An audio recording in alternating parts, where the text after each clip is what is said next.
fellow Kenyans. Today I went to Parliament at around 9:30 a.m. with the intention to debate the finance bill. At around 11 a.m., the Speaker made a ruling that the debate would take place today up to 9 p.m.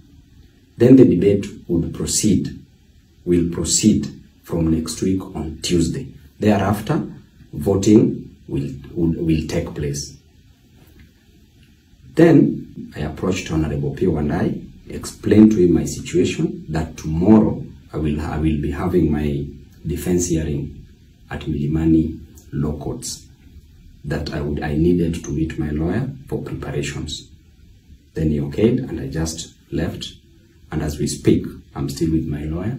I'm still preparing for my case tomorrow at Milimani Law Courts.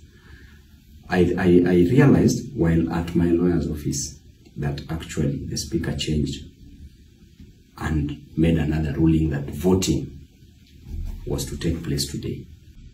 So many members were depending on the fact that voting will take place after Tuesday next week, and that explains why so many members have missed, especially from Azimio. But I want to tell you that this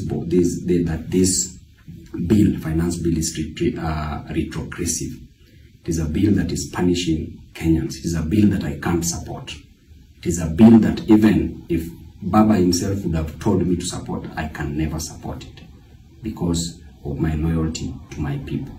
And it is a bill that I know that is going to hurt Kenyans.